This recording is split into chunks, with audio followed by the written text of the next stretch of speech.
嘿，大家好，我是尼克拉斯杨，今天要讲一个爆炸性的远古史诗之战。这个故事很可能是来自死海古卷中的遗失段落，那就是格萨尔王蜥蜴人灭族之战。故事要从一个神秘的梦开始。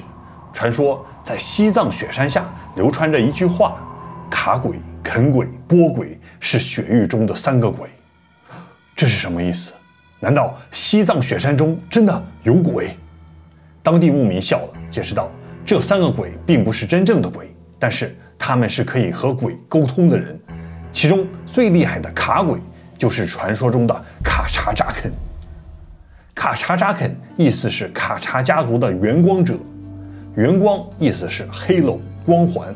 在佛教、基督教、印度教、伊斯兰教等等，甚至更遥远的古埃及，元光都是神的标志。而在西藏有一种神秘的藏人，他们走到哪里，手里都会拿着代表元光的铜镜，接受藏民的膜拜，他们就被称作为元光者卡肯。公元1925年，西藏内乌齐县卡查家有一个12岁的小男孩，叫做阿旺加措。有一天，县中的寺庙来了一个活佛，叫做加木央，当地人都去寺庙中接受他的赐福。加木央活佛手里拿着一个铜镜，让每个来的孩子都去看这面镜子，然后就问他们：你在镜子里看到了什么？很多小孩都说：我看到了自己，没什么特别的。但当12岁的阿旺加措拿到镜子的时候，刚开始他发现镜子在闪闪发光，慢慢的这些光就在镜中旋转，光中又慢慢出现一个洞，而这个洞又逐渐变成了红色，然后镜子上就出现了很多弯弯曲曲的文字，好似梵文。小阿旺加措看不懂，但是他聚精会神，片刻之后字慢慢消失了，但是镜子中又出现了30个身穿盔甲的勇士在奔跑，前方还有一匹骏马，骏马上坐着一位勇猛的将军在呐喊。然后阿旺加措忽然听到了异常悦耳的声音，仿佛是那位将军在唱歌。喂！这时候有一位僧人用手指捅了捅阿旺加措，问道：你看见了吗？阿旺加措说道：我看见了，还听到了歌声。这位僧人不相信，就说：你不要吹牛，看镜子再说。于是阿旺加措又回头看镜子，但是这时镜子中只剩下自己的影子。那些僧人以为阿旺加措在胡说八道，就让他赶紧回家了。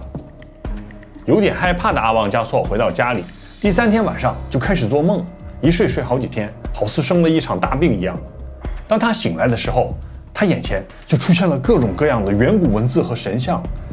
当他拿起铜镜的时候，他就能看懂铜镜中神秘的文字含义。阿旺加措说，这些文字显现的时候是有顺序的，首先是梵文，然后是象雄文，最后出现藏文。当他用笔把它们都抄写下来的时候，这些文字就慢慢的消失了，新的文字又会慢慢的出现。阿旺加措在25岁的时候就开始大量记录铜镜中的文字，他写下来的秘密就是格萨尔王逝世。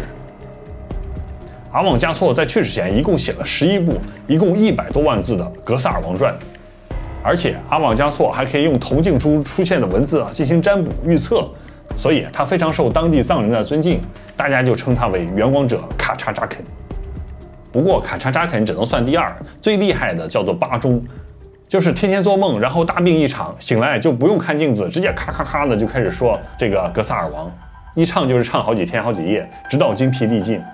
大家可以看一下这集，这种现象其实并不只有西藏才有，只是因为西藏在雪域高原，就像澳大利亚有袋鼠和考拉一样，这些神秘的东西在高原或者是孤岛上保存的都是最完整的。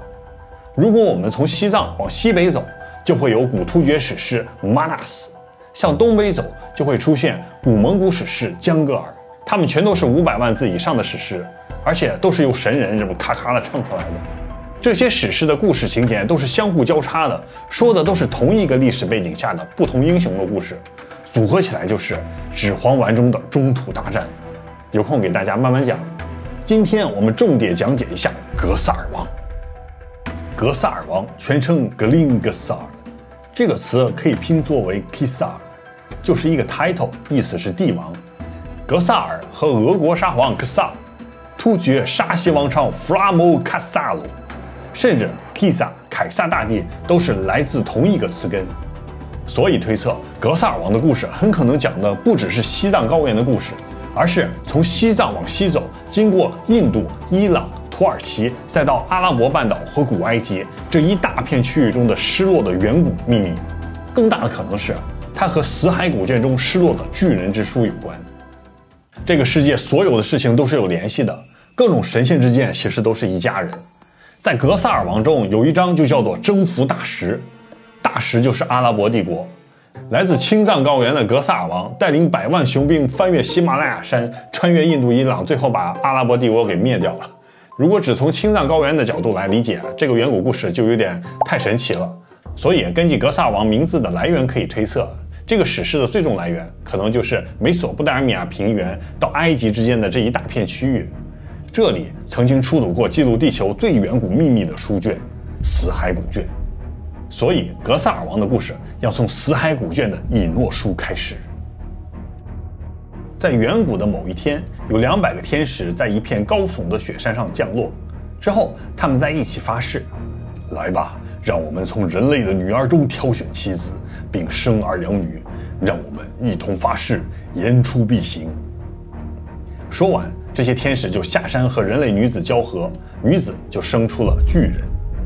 同时，死海古卷就像权力的游戏一样，有好几条故事线同时进行。其中有一卷就叫做巨人书，它从另外一个角度写了同样一个故事。书中写道，这200个天使知道生命的秘密。这时候，他们已经开始杀害人类，并且和女人生出巨人。他们开始吞噬地球中的一切生命，玷污了神一切的创造物。他们还劝说更多的天使离开天堂，来到地球。非常诡异的是，书中记载，这200个天使抓了200头驴、200只羊，还有各种田间野兽、鸟类等等，各200只。他们开始了各式各样的混血，意思是种族混血。这些天使已经厌烦了和人类混血，他们开始用自己的 DNA 和地球的飞禽走兽开始做实验。于是地球就开始出现了 monster 怪物。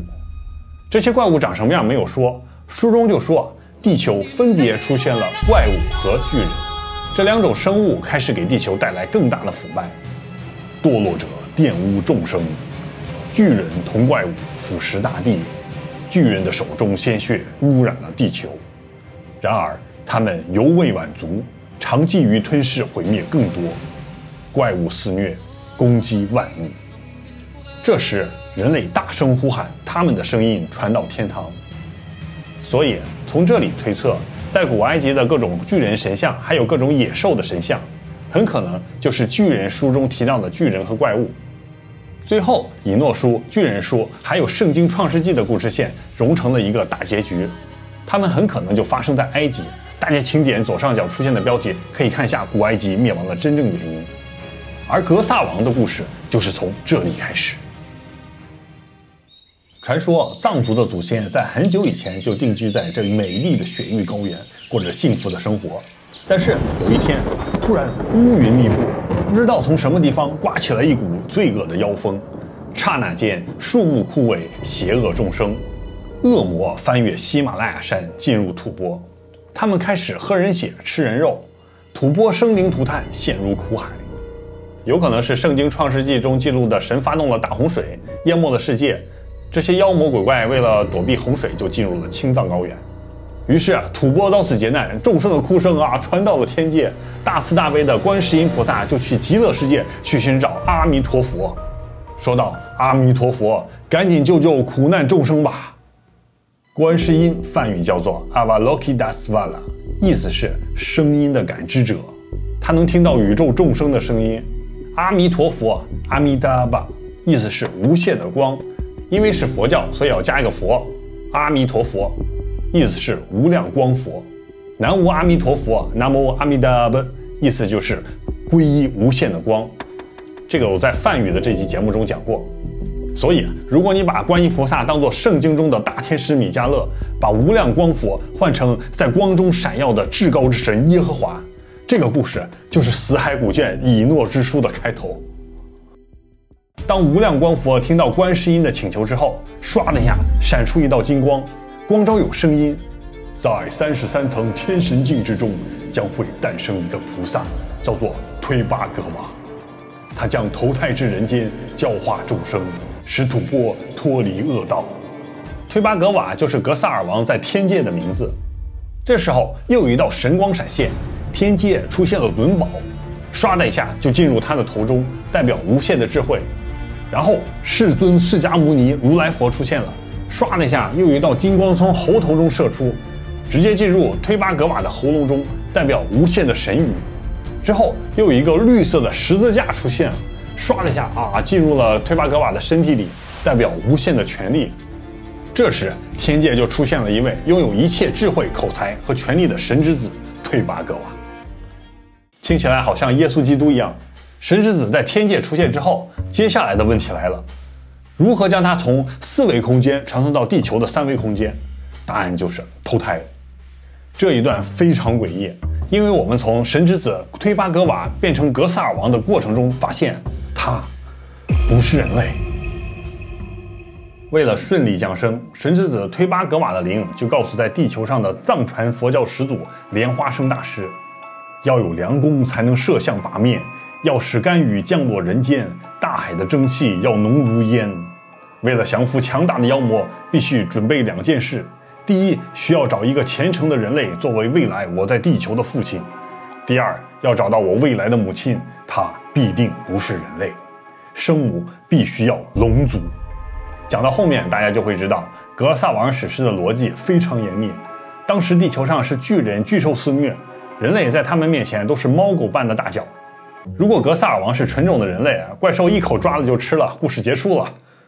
所以要同他们抗衡，就必须要找一个龙族的超强身体，但是还必须要保持人类的人性、人类的意识。所以神子推巴格瓦要求一定要有一个龙族的母亲和人类的父亲，一个混血的超级战士。相反的，以诺书中记载的邪恶巨人，他们是堕落天使作为父亲，人类的女子作为母亲。这种相反的结合，巨人的意识就更倾向于他们的父亲堕落邪恶天使。于是莲花生大师就出发了，给神子找了一个身体强壮的贵族男子，叫做郭然洛敦巴坚赞。找一个龙女就非常麻烦了。龙族根据形态是分种族的，有龙王、龙后、武士龙和奴隶龙。他们就和蜂群、蚁群一样，有生育能力的只有远古高种姓的贵族龙后，白龙女。但是这种高贵的龙族不可能和人类通婚，于是莲花生灵机一动，拿出了生物武器，一种病毒，让海中龙宫所有的龙都得了瘟疫，痛苦不堪。这时候莲花生就出现了，像救世主一样对龙王说：“龙王，我可以救你们全族，但是你必须把你的小女儿给我，可以让我给她找一个好人家，这是命中注定的结束，只有这样才能渡劫。”龙王被莲花生忽悠得一愣一愣的，于是赶紧答应，把白龙女梅朵纳泽就交给了莲花生。莲花生紧接着就把白龙女许配给了神之子未来的人类父亲。关于白龙女，强烈推荐大家看一下上集，西藏古寺庙中都有记载。龙王送走女儿的时候依依不舍，送了很多贵重的嫁妆。为了怕龙女去了人类地盘吃不惯，龙王还送了一只巨大的龙畜乳牛，好像一只巨大的蚕蛹，有130个乳头，只有龙女知道怎么挤出奶。之后龙女就怀孕了，过了9个月08天，龙女逐渐发现自己的身体发生变化，写道：龙女梅朵纳泽的身体变得像棉絮一样软，内外透明，无所屏蔽。这个描写就和以后的样子是一样的，大家看，巨大的身体变得透明，和棉花一样柔软。没过多久，龙女就毫无痛苦地生出了一个婴儿，而这个婴儿不是人类。根据书中描写，它是一个和牛肚一样的肉球。这是什么意思？更诡异的是，在古契丹史诗英雄马纳斯、蒙古史诗英雄江格尔诞生的时候，他们都是这种牛肚外皮一样的肉球。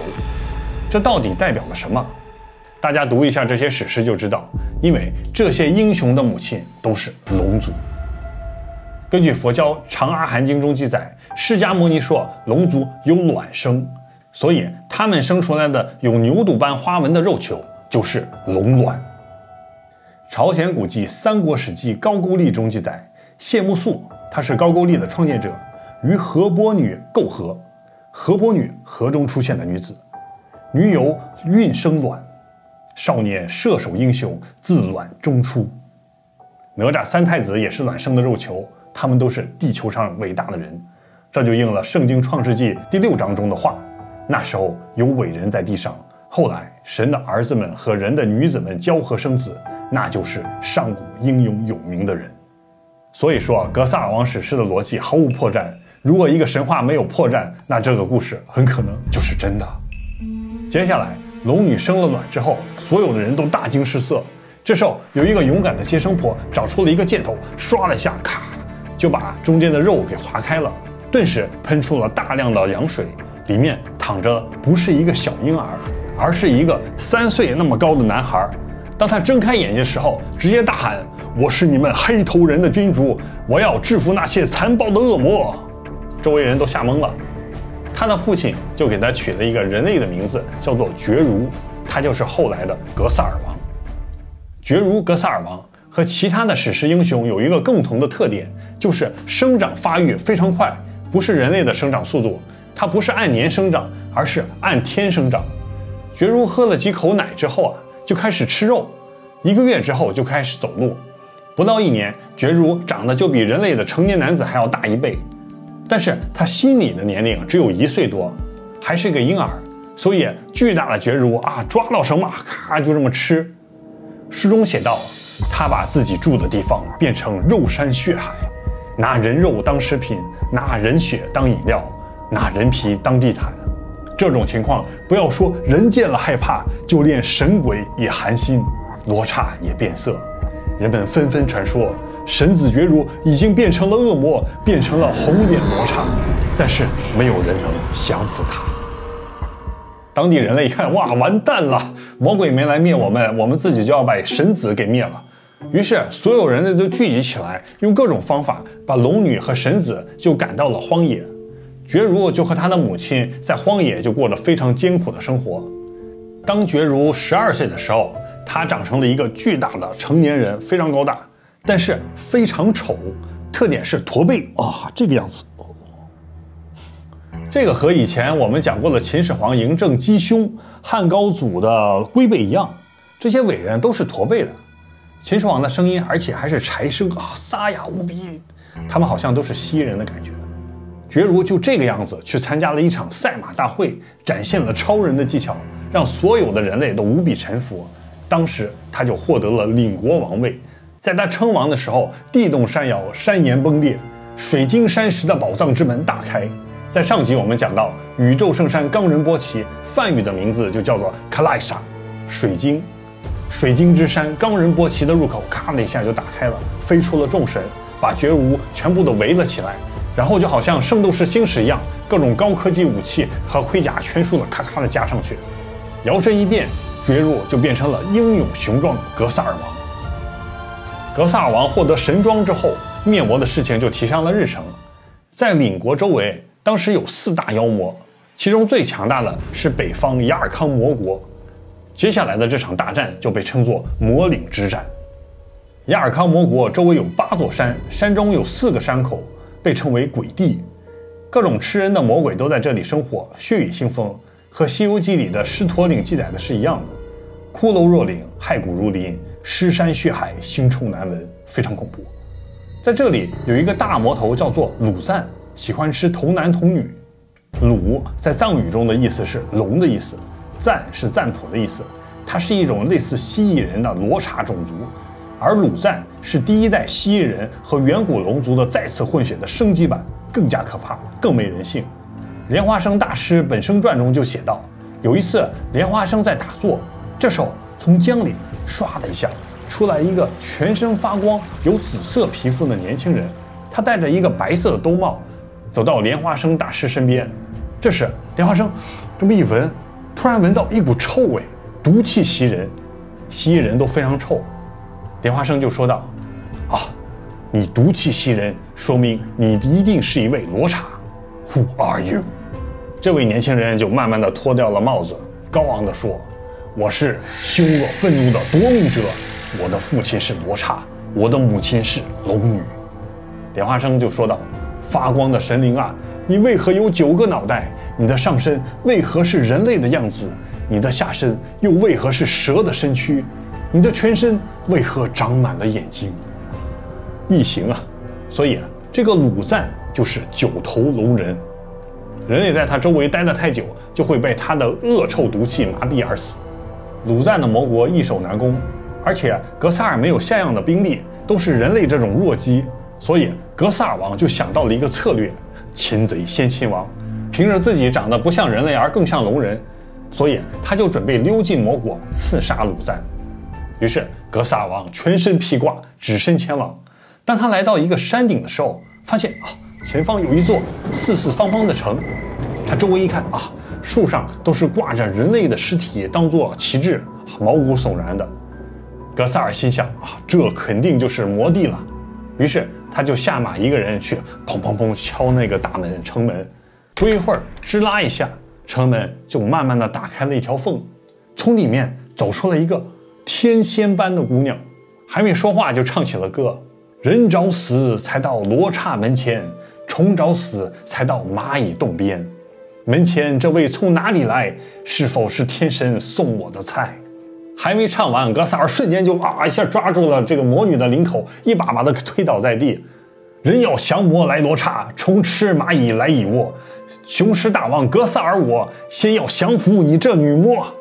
格萨尔王用尖刀这么直逼着魔女的喉咙，就这么说道：“说你是谁？这是什么地方？黑魔鲁赞在哪里？”魔女一看格萨尔英俊飒爽，直接就从了，说：“美丽的孔雀爱玉龙，一听到龙声喜在心。大王格萨尔，你夺去了我姑娘的心。我是北方一魔女，阿达纳姆是我名，黑魔鲁赞是我兄。这里是领域魔国交界处，我兄命我守边地，我帮你降服我兄。我早已过够这魔国生活，如果大王不嫌弃，我愿做你的终身伴侣。”格萨尔一听大惊，他可是你的亲生哥哥啊，你怎么就这么要出卖他？这个就非常复杂，这是权力的游戏。魔女她被她哥鲁赞发配边疆，于是心生怨气，她就想和强大的格萨尔联姻，发动政变推翻鲁赞。而格萨尔王又可以毫不费力地得到魔女的加持，免费得一座城，还有他的魔军。于是两人一拍即合，立刻成亲。之后，魔女阿达纳姆就把象征公主的权力的魔戒戒指印章给了格萨尔，让他凭借这个作为通行证，在魔国通行无阻。最后，格萨尔以公主驸马的身份进入皇宫，暗藏起来，准备刺杀魔王鲁赞。当深夜来临，鲁赞昏睡的时候，格萨尔王慢慢从黑影中出现，他手握神剑，唰的一下射出，由于太过紧张，射偏了。格萨尔王立刻拉弓开射第二箭，咔一下直接直中鲁赞额头。鲁赞嘶声咆哮：“我活不了，你也别想！”于是一跃而起，扑向格萨尔，准备喷出毒液和格萨尔王同归于尽。但是格萨尔之前悄悄在地上撒了很多豆子，鲁赞这么一跃，立刻向后仰倒。这时候格萨尔飞身而起，抽出他的水晶宝刀，啪一下，鲁赞就被砍成了2半。北方魔王在痛苦扭曲之中一命归天。之后，魔女阿姆纳达就顺利继承王位，驸马格萨尔总揽军政大权。格萨尔王花了10年的时间平定了东部、西部魔国之后，他的权势达到了顶峰。有一天，格萨尔就在睡觉，突然天空中出现了彩虹，有亿万白色天边出现在天上，中间还有一个穿着白色的人影出现，发出无限的白光。格萨尔马上就跪下说：“我的天父，有什么要我做的？”这个白色的人影被称作白梵天王，就好像上帝一样。白梵天王就缓缓说出话语来说：“你去灭了南方的魔王，他叫新赤王，有他在，世界永远不会安宁。我的儿，我将帮助你得胜。”格萨尔一听，立马披挂上阵，大军启程，向南方进发。南方之地有一个魔国，叫做门国，魔王叫做新赤王，意思是红色的魔鬼，全身都是红色。他在当地统治着18大部落，拥有强大的巨人、蜥蜴人还有怪兽组成的300万大军。他们是吸活人鲜血者，他们是食活人红心者。在大战之前，新赤王在山中埋伏了重兵99万，准备偷袭路过的格萨尔。不过格萨尔是神派来的，目的是铲除一切魔族，所以格萨尔一召唤啊，神啊，快帮助我们吧！于是天空中就出现空军天兵19亿，再加上他的地面部队夜叉99万，还有海军龙族那迦，犹如海浪波涛般数不胜数。大战之日，门国天空中出现灾星，大地震动，神山倾塌，火光四起，格萨尔王全军压境。远处无数投石车纷纷向新赤王的城堡投出燃烧的火球，全军集中力量攻击城堡。前方新赤王的军队临危不乱，战力强大，竟然和格萨尔王打成平手。不过格萨尔王的一名大将好像赵宇一样，在乱中冲入敌军，3进3出。突然他抛出套索，直接套住了魔鬼上师古拉妥杰的脖子，直接咔就把他给拖出了战车，就地斩首。众魔军一看，方寸大乱，格萨王趁势冲破了防线，攻破城门。这时候，新赤王的皇宫在格萨尔的密集火球战术下燃起了熊熊大火。但是奇怪的事情发生了，新赤王默默祈祷，突然天空中就突然射下了一个光一样的梯子，光梯。新赤王看到光梯降临，赶紧咔咔的就跑到光梯里面，准备逃跑。问题是谁来接应新赤王？宇宙飞船吗？格萨尔王一看不好，魔族之王要逃跑，他赶紧启动了自己的千里飞翔战马，一声巨响，格萨尔王飞入天空中。他在天空中瞄准了天梯，唰一下射出了一个光箭，这光箭像闪电一样，嗖的一下哐击中了天梯。这时候新赤王愤怒至极，立刻拿出了毒箭，站在天梯上咔咔那么射过去，但是都被格萨尔王灵活地躲过。这时候格萨尔王调转了枪头，在天空中进行了第2次攻击，唰的一下，一束电光飞剑闪过，直接穿过了新赤王的身体。新赤王就这么直挺挺的从光梯上直直落下，他从空中跌入熊熊火海，在火中他和他的魔国皇宫一起灰飞烟灭。到此，格萨尔王灭了所有魔国。于是他对着众生说道：“离开的命运已注定，我雄狮要归天界去。愿领地部落平安喜乐，愿我们来世再相见。”说完，天空中突然出现彩虹，香气四溢，美丽的花瓣仿佛雨滴一般从天空中飘落。天界众神下凡，把格萨尔一家环环围绕。一束光之后，他们一同就消失在茫茫宇宙之中。后来，格萨尔王留下来的巨人、妖魔、夜叉、龙族、残党等等，根据圣经创世纪，这些超自然生物主要集中在阿拉伯半岛迦南之地。神让犹太人把他们都给全灭了。犹太人在灭城之后，还要在地上撒上盐，让那里寸草不生。远古的秘密，地球人不要知道。那时候犹太人灭的城很多都不是人类，有一个国在圣经中记载叫做 Anakim 巨人之国，在古兰经中还有一个国叫做 Elam。有空大家看看这集，消失在沙漠中的亚特兰蒂斯。问题来了，为什么龙妈卵生的格萨尔王要带领龙族、夜叉等等蜥蜴人在地球上与魔族争斗，自相残杀，最后一同灭亡？他们不是都是一类人吗？因为这都是神的预言。在以诺书第10章中写道，神说他们将与自己的儿女彼此征战，他们将看见自己的挚爱被消灭，到时你要将他们捆绑在地下石堆里，为时70个年代，直至审判的日子。